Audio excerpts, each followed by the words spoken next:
ठीक है।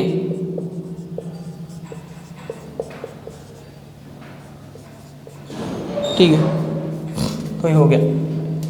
अब अगली हम देखते हैं भाग में त्रुटि।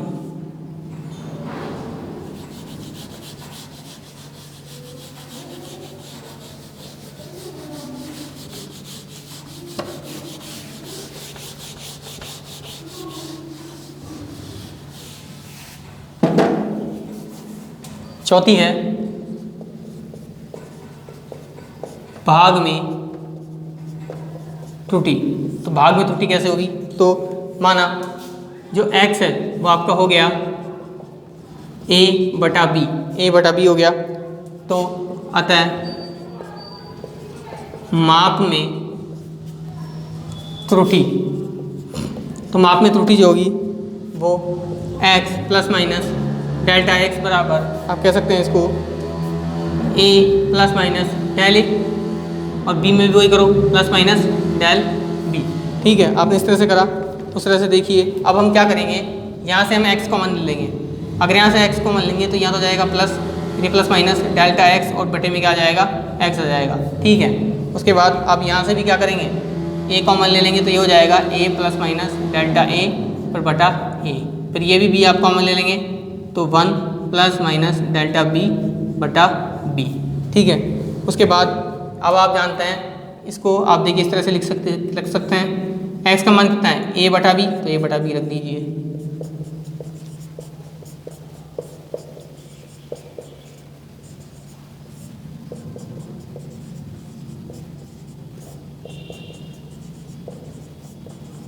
अब a बटा b से a बटा b गया तो आपके पास क्या बचेगा,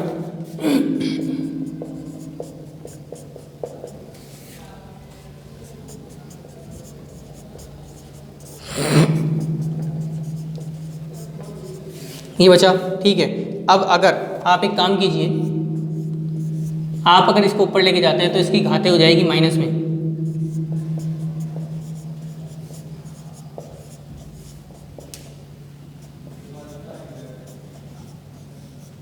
ठीक है, इसकी घात हो गई माइनस में। और अगर आप इसको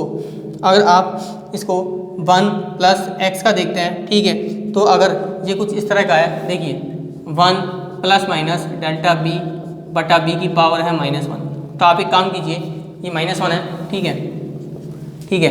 अब एक काम कीजिए कि इसको अगर आप x मान लें, इसको आप x मान लें तो ठीक है, तो इसमें कुछ इस तरह का होगा। तो आप एक सपोज कीजिए कि 1 प्लस माइनस एक्स की घात -1 हो जाएगा। ठीक है, अब अगर आप एक सूत्र होता है 1 प्लस एक्स की घात जो n होती है उसका सूत्र होता है 1 plus N X plus n-1 upon 2 factorial X square, इस तरह से होता है। तो अगर आप इसको इस तरह से खोलेंगे तो ये कुछ इस तरह का मिलेगा आपको। देखिए ये है 1 प्लस माइनस डेल्टा एक्स बटे एक्स, इसको एक्स को बड़ा कर लीजिए। ठीक है, बराबर आपके पास में ये हो गया। ठीक है, तो आपके पास में ये हो जाएगा, ये कुछ इस तरह से आएगा। देखिए यहाँ पे ये इसको आप इस तरह से लिखेंगे। देखिए ये जो पावर है, ये जो n की पावर है, ये x के साथ मल्टीप्लाई हो रही है। तो पहले हम 1 लगाते हैं, फिर n x के साथ मल्टीप्लाई हो रहा है, यहाँ n कितना है -1। तो यहाँ पे देखिए प्लस माइनस और -1, और x कितना है, यही डेल b बटे b। ठीक है, ये हो गया। और बाकी जो आपका 1 प्लस डेल ए अपॉन ए, तो ऐसे कैसे आ जाएगा भाई। देखिए यहाँ पे ये माइनस में है, 1 प्लस डेल ए अपॉन ए, तो ऐसे कैसे आ गया 1 प्लस माइनस। अब यहाँ पे देखिए 1 plus minus del B upon B. अब अगर मैंने इसको x माना, ठीक है, तो 1 प्लस एक्स की पावर जो n है, ठीक है, इसका फॉर्मूला क्या होता है 1 प्लस n, इस x से मल्टीप्लाई होगा 1 प्लस एन एक्स। बाकी ये हमें नहीं लेना है, ठीक है, हमें केवल यहीं तक इसको सॉल्व करना है। तो देखिए कि 1 प्लस माइनस, ठीक है, ऐसे कैसे, उसके बाद डेल बी बटे बी, ऐसे कैसे, ये पावर है, ये इधर आ जाएगी, तो प्लस माइनस और पावर हो गई माइनस में, इस सूत्र होता है। ठीक है, अब आप क्या करेंगे, देखिए यहाँ पे 1 प्लस माइनस डेल्टा एक्स बटा एक्स। अब देखिए इस 1 प्लस डेल ए अपॉन ए को मैं पहले ले लेता हूँ, उसके बाद देखिए ये माइनस से मल्टीप्लाई होगा तो ये माइनस ऊपर लिखा जा सकता है डेल बी बटा बी। ठीक है, ये होती है द्विपद प्रमेय जो आप कक्षा 11 की मैथ की बुक में देख सकते हैं। ठीक है, अब देखिए इसको हम मल्टीप्लाई करते हैं, इसको इससे मल्टीप्लाई करेंगे, एक को एक से एक आ गया प्लस माइनस, इसको इससे मल्टीप्लाई करो तो माइनस प्लस डेल्टा बी बटा बी, फिर इसको इससे मल्टीप्लाई करो डेल ए बटा ए, फिर इसको इससे मल्टीप्लाई करो तो आपके पास आ जाएगा minus plus del A upon ए और डेल बी अपॉन बी। अब वही पहले वाली की तरह डेल ए अपॉन ए और डेल बी अपॉन बी हम सूक्ष्म मान लेते हैं, तो अब इसमें हमारे पास जो एक से एक कैंसिल हो जाएगा तो आपके पास बचेगा delta X upon X is equals to इस माइनस प्लस या plus minus del A upon A फिर minus plus del B upon B. अब ऋणात्मक चिन्ह को हम नहीं लेंगे क्योंकि हमें त्रुटि लेनी है धनात्मक, इसलिए आप त्रुटि अगर धनात्मक लेते हैं तो आपके पास में plus del X upon X is equals to del A upon A, फिर आप ले सकते हैं इसमें plus del B upon B. तो ये हो गई भागफल के कारण त्रुटि। ठीक है, और अगर आप इसकी प्रतिशत त्रुटि निकालते हैं तो प्रतिशत त्रुटि अगर आप निकालेंगे इसकी, अगर आप इसकी प्रतिशत त्रुटि निकालते हैं तो वो कुछ इस तरह से होगी del X upon X is equals to del A upon A plus del B upon B multiply 100 कर दीजिए, तो ये हो गई इसकी प्रतिशत त्रुटि। ठीक है, आगे देखिए, आगे घात में त्रुटि नया है।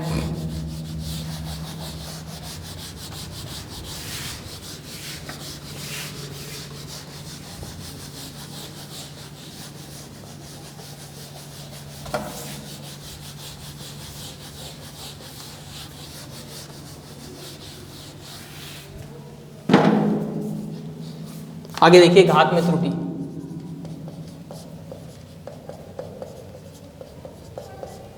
घात में त्रुटि का मतलब ये है कि देखिए सपोज कीजिए जो x है वो कितनी होती थी a बटा b, मतलब x में त्रुटि अगर भाग वाले नियम से देखें तो a बटा b है। अब मैं मान लेता हूँ कि a के ऊपर पावर है m और b के ऊपर है पावर है n। ठीक है, अब हम क्या कर रहे हैं, इस तरह के पक्ष को सॉल्व करने के लिए, इस तरह की चीज़ को सॉल्व करने के लिए हमें एक नए पद का प्रयोग करना पड़ता है, इसे हम कहते हैं लोग। तो हम कह सकते हैं कि दोनों पक्षों में लोग लेने पर, ये लोग आपके लिए नया है लेकिन ये मान के चलिए कि ये इसी में ही काम में आएगा। दोनों पक्षों में लोग लेने पर, लोग का मतलब है कि हम दोनों तरफ लोग का मल्टीप्लाई कर रहे हैं। लोग के बारे में आपको एक विशेष कक्षा में पढ़ाया जाएगा, अभी फिलहाल आप इतना ही समझ लीजिए कि इसको हम सॉल्व करने के लिए, घात को हम सॉल्व करने के लिए, हल करने के लिए इसमें हम लॉग का ही उदाहरण लेंगे। ठीक है, अब इसके बाद क्या होता है कि अगर सपोज कीजिए लॉग ए की पावर n है तो लॉग का ही नियम रहता है कि ये जब हम सॉल्व करते हैं तो ये n आगे आ जाता है तो n log a बन जाएगा, तो इस तरह से। और दूसरी बात, अगर log a बटा b है तो हम इसे log a minus log b लिख सकते हैं। अगर कोई राशि log के साथ भाग में है तो उसे माइनस में लिखेंगे, और अगर कोई राशि log के साथ गुणा में है तो इसे हम जोड़ सकते हैं। ये इसका नियम होता है कि अगर कोई राशि भाग में है तो हम इसे मल्टीप्लाई कर मतलब माइनस करेंगे, और अगर मल्टीप्लाई में है तो इसे हम ऐड करेंगे। तो यहाँ पे देखिए ये कुछ इस तरह से होगा log x is equals to, सबसे पहले इसे हम इस तरह से लिख सकते हैं log a की power n minus log b की पावर n। माइनस में सबसे पहले माइनस लगा दिया, अब ये पावर है तो पावर आगे आ जाएगी, तो n log a minus n log b। ठीक है, कुछ इस तरह का होगा। आगे देखिए यहाँ पे अगर हम दोनों पक्षों का अवकलन करें, अगर हम दोनों पक्षों का अवकलन करें तो अवकलन करने पर आप देखिए कि अगर log x का, अगर हम log x या log के साथ में कोई भी राशि उसका अवकलन करते हैं तो हम सबसे बड़ी बात ये होगा कि हम इसके अंदर जो भी राशि होगी उसका अवकलन करेंगे तो इसका अवकलन जो होगा वो 1/x हो जाएगा। ठीक है, 1/x हो जाएगा। ठीक है, मतलब इसको आप d तो देखिए यहाँ पे log x का जब आप अवकलन करेंगे, ठीक है, तो ये आपका dx बटे x हो जाएगा। d जो है ये अवकलन को दर्शाता है, d किसको दर्शा रहा है, अवकलन को दर्शाता है, तो x ऐसे की ऐसे, और log का क्या होगा 1/x, ठीक है, तो 1/x हो जाएगा।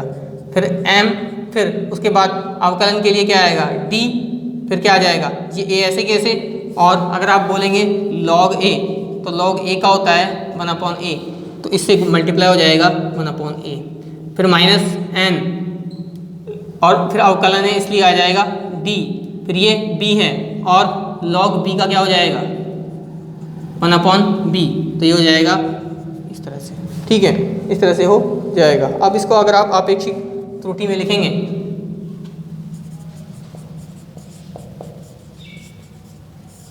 आपेक्षिक त्रुटि में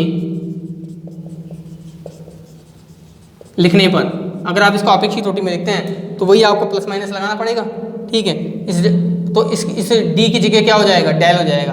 अगर आपेक्षिक त्रुटि में आपने देखा होगा पिछले वीडियो में, पिछले टॉपिक में हमने देखा था कि वो किस में थी, डेल में थी, तो इस डी की जगह आप इसको डेल कर दो, ठीक है, बराबर प्लस माइनस लगाएंगे एन डेल ए बटा ए, फिर माइनस एन डेल बी बटा बी, इसको माइनस प्लस कर दीजिए, ठीक है। अब आगे देखिए, अब अगर हम इसका धनात्मक मान लेते हैं तो आपेक्षिक त्रुटि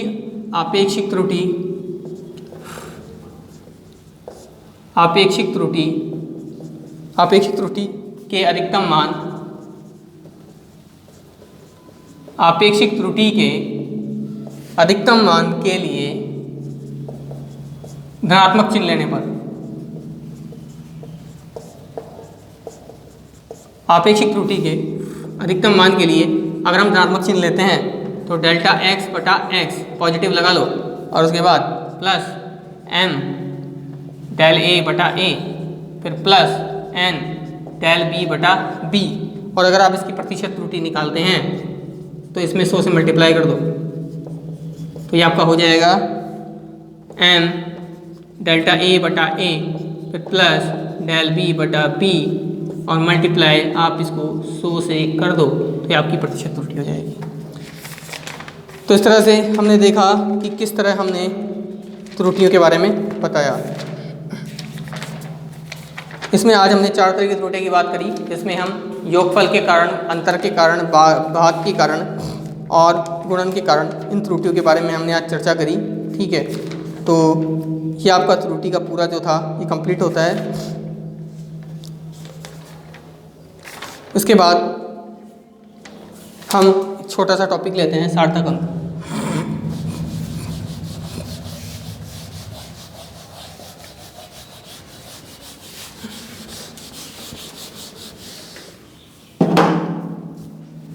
आगे हम बात करते हैं सार्थक अंक की। सार्थक अंक को हम कहते हैं सिग्निफिकेंट नंबर्स। तो देखिए सार्थक अंक क्या होता है, किसी भी भौतिक राशि की माप को पूर्णतः अंकों में प्रदर्शित करना सार्थक अंक कहलाता है। तो लिखिए, किसी भी भौतिक राशि की माप को, किसी भौतिक राशि की माप को पूर्ण रूप से अंकों में प्रदर्शित करना सार्थक अंक कहलाता है।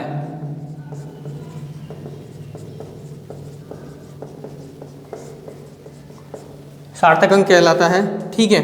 जैसा एग्जांपल हम बात करें कि कोई भी जैसे कोई भी वस्तु है, ये वस्तु है, इसकी माप मैंने ले ली 1.41 सेंटीमीटर। तो इस वस्तु को हमने संख्यात्मक रूप से प्रदर्शित किया, कितना 1.41 सेमी, तो ये क्या हो गया, इसका सार्थक अंक कहलाएगा, ठीक है। अब इसमें देखिए, इसमें 2 तरह के अंक होते हैं। 1.41 में 2 तरह के अंक होंगे, एक होगा विश्वसनीय और एक अविश्वसनीय। तो अविश्वसनीय अंक कौन सा होगा, अविश्वसनीय अंक वो होगा, देखिए दशमलव के बाद जो दूसरा अंक है, ये वाला जो अंक है ये आपका कहलाता है अविश्वसनीय अंक। दशमलव के बाद जो दूसरा अंक होगा, दूसरे नंबर का अंक होगा, ये आपका कहलाएगा अविश्वसनीय अंक। और ये दोनों अंक जो आपके होंगे ये होंगे विश्वसनीय अंक। दशमलव के बाद दूसरे नंबर का जो अंक होगा वो अविश्वसनीय अंक कहलाएगा और बाकी जो बच गए वो विश्वसनीय अंक कहलाएंगे।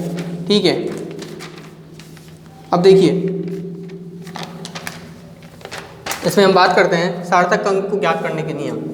तो देखिए सार्थक अंक को ज्ञात करने के नियम, इसमें पहला नियम देखिए, सबसे पहले मैं आपको इसके बारे में बता देता हूँ।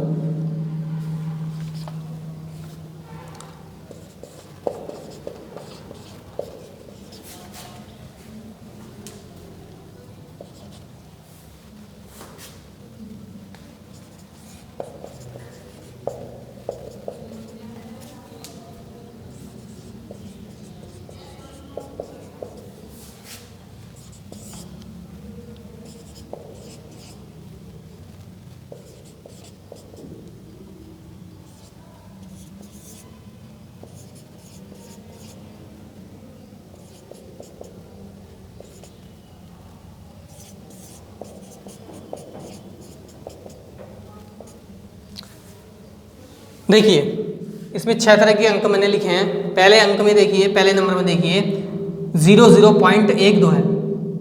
तो इसका मतलब ये है कि अशून्य अंक, अशून्य अंक वो अंक हैं, अशून्य अंक एक हम बात करेंगे अशून्य अंक और एक हम बात करेंगे शून्य अंक। तो अशून्य अंक और शून्य अंक की हम बात करेंगे तो इसमें देखिए पहले वाले में सार्थक अंक कितने होंगे 2, क्योंकि इसका मतलब ये है कि अगर अशून्य अंक से पहले अगर शून्य आ जाता है, अशून्य अंक से पहले अगर शून्य आ जाता है तो उस स्थिति में हम क्या करेंगे, शून्य अंकों को नहीं गिनेंगे, केवल अशून्य अंक को ही गिनेंगे। इस स्थिति में देखिए, इस स्थिति में अशून्य अंक कितने हैं 2, तो इस स्थिति में सार्थक अंक कितना हो जाएगा 2 हो जाएगा। दूसरे वाले में देखिए, दूसरे वाले में सार्थक अंक कितना है 4 है, 4 है। इसका मतलब क्या हुआ, इसका मतलब ये हुआ कि अगर अशून्य अंक के बाद अगर शून्य अंक आते हैं, अशून्य अंक के बाद अगर शून्य अंक आते हैं तो वो सार्थक अंक की गिनती में गिने जाएंगे। यहाँ पे अशून्य अंक से पहले आ रहे थे तो नहीं गिने जा रहे थे, लेकिन ये अशून्य अंक के बाद आ रहे हैं इसलिए इन्हें गिना जाएगा। तो यहाँ पे सार्थक अंक कितने हो गए 4 हो गए।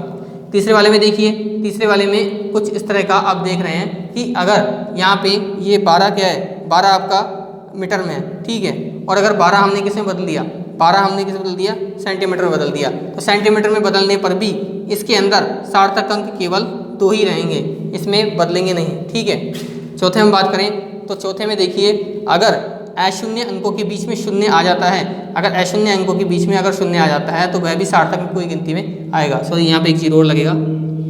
ठीक है, अशून्य अंकों के बीच में अगर शून्य आ जाता है तो वो भी सार्थक अंकों की गिनती में आएगा।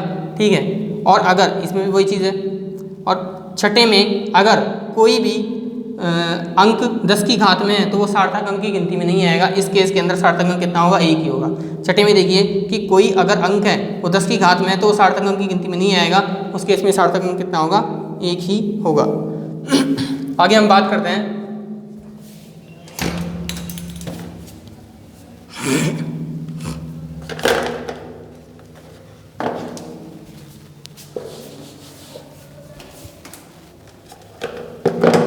आगे हम बात करेंगे अंकों को पूर्णांकित करना।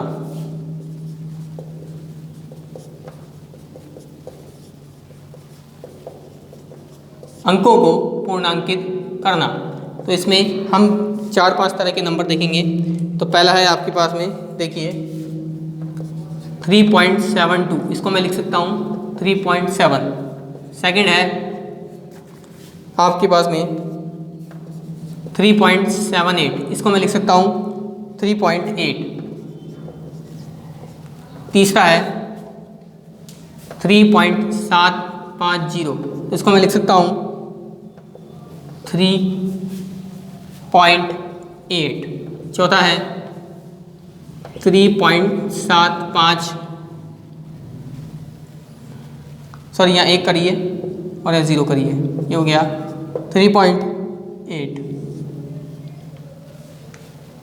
पाँचवा है 3.850, तो ये आपका हो जाएगा 3.8।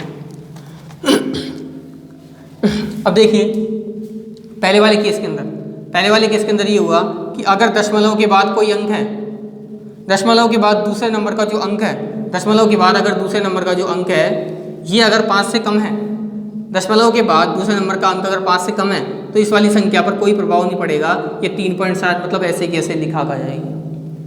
ठीक है, अगर दशमलव के बाद दूसरे नंबर का अंक 5 से कम है तो इस वाली संख्या पर कोई प्रभाव नहीं पड़ेगा। अब इस केस में देखिए, दशमलव के बाद दूसरे नंबर वाला अंक है 5 से ज़्यादा है तो इस वाले में 1 की बढ़ोतरी हो जाएगी, मतलब 7 में कितना, 7 में 1 जुड़ जाएगा, कितना हो जाएगा, 8 हो जाएगा। मतलब दशमलव के बाद दूसरे नंबर के अंक में अगर 5 से ज़्यादा है तो उस वाले अंक में, इस वाले अंक में 1 की बढ़ोतरी हो जाएगी। ठीक है, तीसरा देखिए, तीसरे में क्या है कि दशमलव के बाद अगर तीसरे नंबर वाले अंक जो है, अगर दशमलव के बाद तीसरे नंबर वाला अंक है वो विषम है, दशमलव के बाद अगर तीसरे नंबर वाला अंक अगर विषम है तो क्या होगा, इसमें 1 की बढ़ोतरी हो जाएगी। और अगर दशमलव के बाद तीसरे नंबर वाला अंक जो सम है, मतलब 0, 2, 4, 6, 8 है तो क्या होगा, तो इस तो भी इसमें क्या हो जाएगी, 1 की बढ़ोतरी हो जाएगी। ठीक है,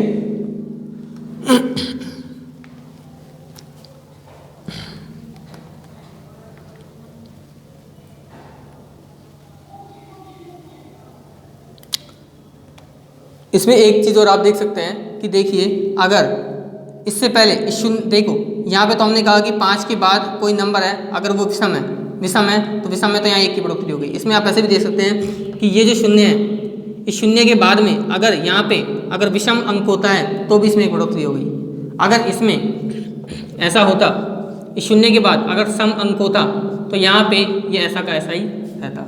ठीक है, समझ रहे हैं मेरी बात को। पांचवा देखिए, पांचवी में वही चीज़ है कि अगर यहाँ पे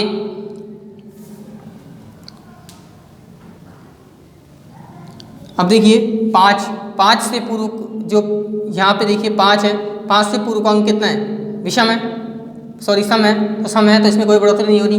लेकिन यहाँ पे 5 से पूर्व का अंक कैसा था, विषम था, इसलिए यहाँ पे 1 की बढ़ोतरी हो गई। और यहाँ पे देखिए 5 से पूर्व का अंक कैसा है, 5 से पूर्व का अंक सम है तो यहाँ पे कोई बढ़ोतरी नहीं हो रही। तो इस वजह से इस तरह से हम इन सार्थक अंकों को कंप्लीट करते हैं। तो आज के लिए इतना ही, धन्यवाद।